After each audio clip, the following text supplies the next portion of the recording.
Hello everyone, welcome to Sagacity Learning.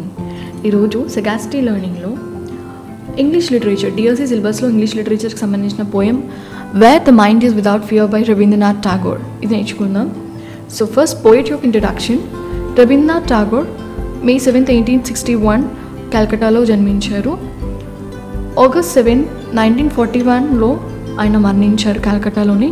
ఆయన Bengali poet, short story writer, song composer, playwright, essayist and painter. So గీతాంజలికి 1913లో Nobel prize వచ్చింది. ఈ was the first non European అనమాట. ఈయన European కాని వ్యక్తి మొదటిసారిగా నోబెల్ ప్రైజ్ని తీసుకున్న వ్యక్తి ఎవరు అంటే రవీంద్రనాథ్ ఠాగూర్. సో ఏ సందర్భంలో రాశారంటే ఈ బ్రిటిష్ పరిపాలన జరుగుతున్నప్పుడు రాసింది.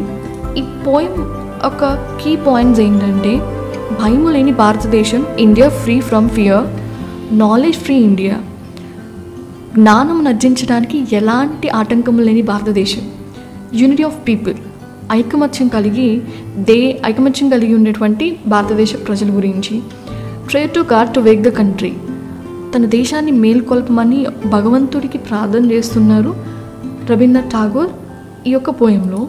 సమ్మరీ ఆఫ్ ద పోయం చూద్దాం. First line, wear the mind is without fear and the head is held high. ఈ పోయంలో ఈ లైన్లో ఇక్కడ తన భారతదేశంలో ప్రజలు ఎలా ఉండాలి అంటే భయము లేని వారిగా ఉండాలి. అది సామాజిక భయమా, బానిసత్వపు భయం, ఇలాంటి భయములు ఉండకూడదు. హెడ్ ఈజ్ హెల్డ్ హై, ప్రతి ఒక్కరూ గౌరవంతో, ఆత్మగౌరవంతో బ్రతకాలి. Where knowledge is free, no restrictions to gain knowledge, జ్ఞానాన్ని ఆర్జించడానికి ఎలాంటి ఆటంకాలు కానీ ఎలాంటి షరతులు, ఆంక్షలు లేని విధంగా తన దేశం ఉండాలి అనుకుంటున్నాడు. Where the world has not been broken up into fragments by narrow domestic walls, ఏ విధము చేతనైనా, ఏ కారణము చేతనైనా సామాజికమైనటువంటి సంకుచితమైనటువంటి అడ్డుగోడల చేత జనాల మధ్య ప్రజలు చిన్న చిన్న విభాగాలకు విడిపోవడం అనేది తన యొక్క దేశంలో ఉండకూడదని. అంటే caste, creed, region, religion, race, కుల, మత, ప్రాంతీయ విభేదాలు అనేవి ఉండకూడదని, అందరూ ఒకటిగా ఉండాలి. Where words come out from the depth of truth, no cheating words, from the bottom of the hearts only true words. అంటే ప్రతి వారి యొక్క హృదయపు అంతరంగంలో నుంచి సత్యమైన మాటలే బయటికి రావాలి, ఏ మోసకరమైన మాటలు ఉండకూడదు. Where tireless striving stretches its arms towards perfection. So ఒక విషయం గురించి అయినా దేని గురించి అయినా పరిపూర్ణతలో రావడానికి ఎప్పుడూ అలసిపోని వారిగా ఉండాలి, వారి యొక్క చేతులు చాచేవారిగా ఉండాలి ఆ పరిపూర్ణతను పొందుకోవడానికి. నెవర్ టైడ్ to be perfect until attain perfection. Where the clear stream of reason has not lost its way into the dreary sand of dead habit. వివరణ కారణములు అనేటువంటి ఒక ప్రవాహం ఏదైతే ఉందో ఎలాంటి ఎడారిలోనికి ప్రవహించాలి అంటే మూఢనమ్మకాల చేత, ఎలాంటి ఆలోచన లేనటువంటి ఎడారిగా మారిపోయినటువంటి ఆ యొక్క ఎడారిలో ప్రవహించాలి. ఆ ప్రవహించేటప్పుడు అది దాని మార్గాన్ని మర్చిపోకూడదు అని.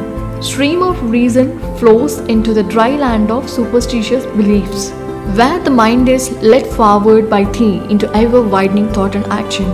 సో ఇక్కడ భగవంతుని ప్రార్థిస్తూ ఉన్నారు కదా, ప్రజల యొక్క మైండ్ ఏదైతే ఉందో, ఇంకో విషయంలో చెప్పాలంటే ఆ బుద్ధి ఏదైతే ఉందో ఉన్నతమైన ఆలోచనలు కలిగి ఉండాలి, ఉన్నతమైనటువంటి కార్యాలు కలిగి ఉండాలి.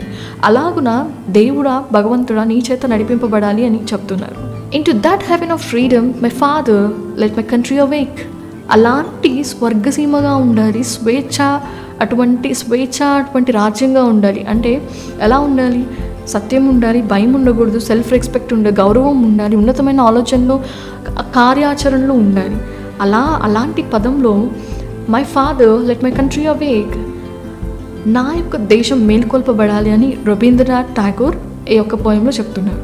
ఇంకా అనేకమైన వీడియోస్ చేయడానికి సిలబస్ మీద హెల్ప్ఫుల్ అవుతుంది. So don't forget to like, share, subscribe Sagacity Learning. Thank you.